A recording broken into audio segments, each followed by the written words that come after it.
Setiap saat Tuhan besertaku, diberi berkat dan rahmat-Nya. Bila jatuh aku diangkat-Nya, dihalangnya musuh seteru. Sebab Tuhan Allah Maha Kuasa, Bapa Maha baik dan kekal, yang memberikan damai sukacita bagi yang berduka hatinya.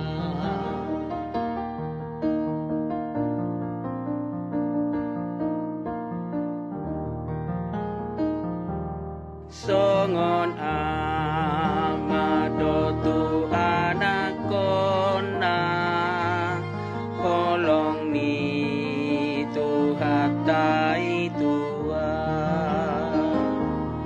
dang masa di panguru piona, hombar tu pada nana tua.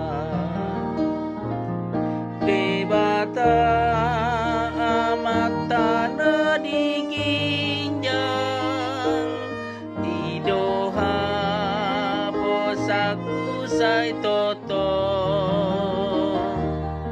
dipangiring-iring di tangana, dame sonang doro hakino.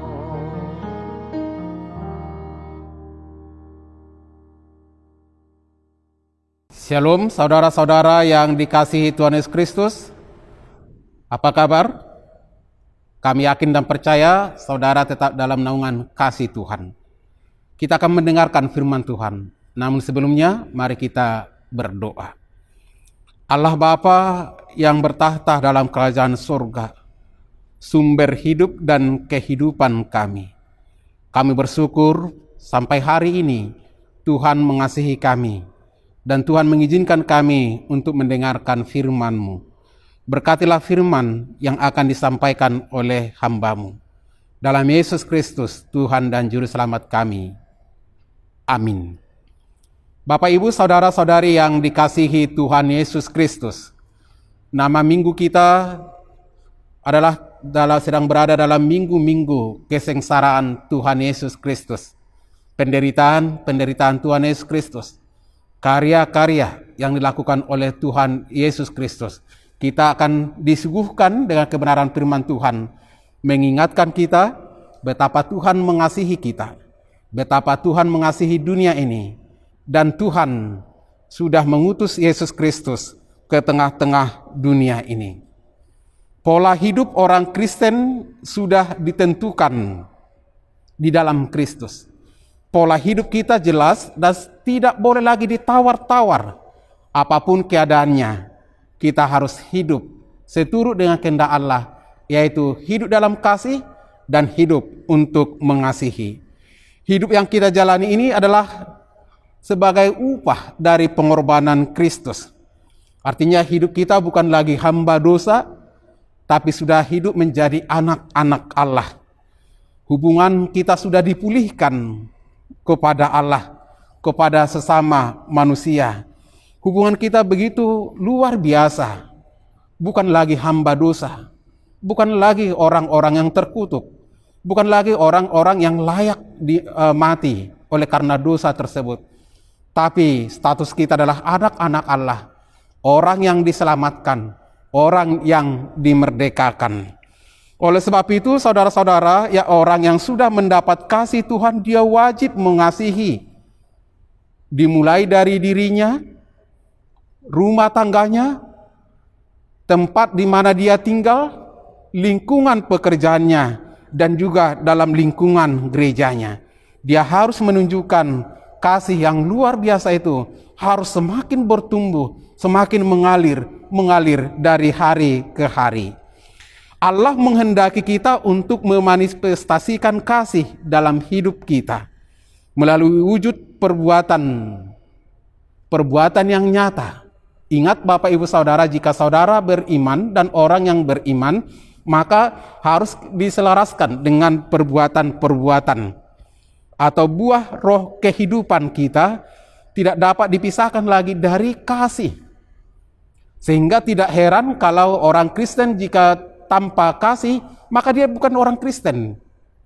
Atau khotbah-khotbah para pendeta jika tanpa kasih itu sudah layak dipertanyakan. Bahkan ketika kita setiap hari berbicara tentang kasih, memang telinga kita tidak merasa risih untuk mendengarkannya. Karena itulah kehidupan kita. Karena itulah tipe kehidupan kita, gaya hidup kita, model hidup kita yang sudah ditentukan oleh Kristus harus mengasihi. Hidup di dalam kasih berarti harus mau mengubah sikap hidupnya.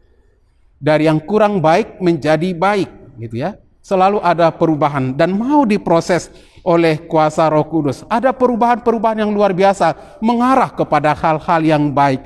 Dan perubahan-perubahan itu membawa sukacita dan membawa hal-hal yang luar biasa bagi sesamanya dimanapun dia berada, dan semua terarah untuk bersyukur, memuji dan memuliakan nama Tuhan dan mengatakan betapa kasih-Mu Tuhan luar biasa yang mengalir dalam hidup dan kehidupan kami.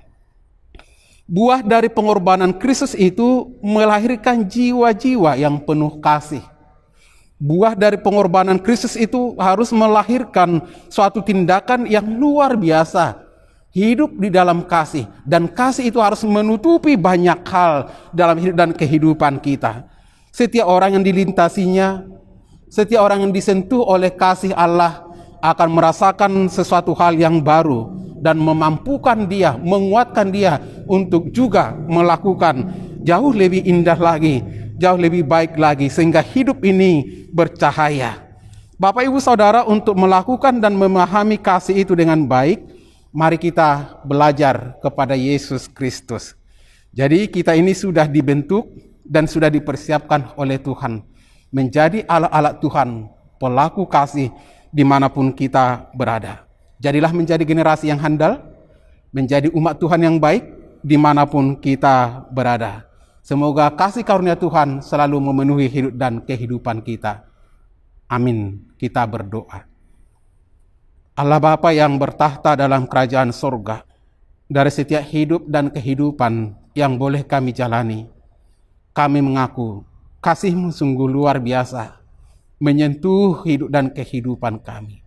Oleh sebab itu Tuhan ajar kami, Tuhan tuntun kami, Tuhan bimbing kami untuk semakin peduli, untuk hidup di dalam kasih, dan untuk melakukan apa yang Tuhan perintahkan kepada kami. Sungguh besar karya-Mu, kasih-Mu yang sungguh nyata dalam hidup dan kehidupan kami, telah membangkitkan semangat kami, menghidupkan kami, dan membuat kami mampu menjadi pelayan-Mu di tengah-tengah dunia ini. Terima kasih Tuhan, berkatilah hidup dan kehidupan kami, pergumulan-pergumulan kami. Kami tahu Engkau hadir, Engkau menyatakan kasih yang luar biasa dimanapun kami berada, dan dalam keadaan apapun yang terjadi bagi kami, kasih-Mu selalu mengalir, tidak pernah ada yang mampu menghambatnya. Terima kasih Tuhan. Ampuni kami akan segala dosa kami. Sembuhkan semua saudara-saudara kami yang sakit, dan mereka yang bergumul, mereka yang terikat oleh penderitaan-penderitaan.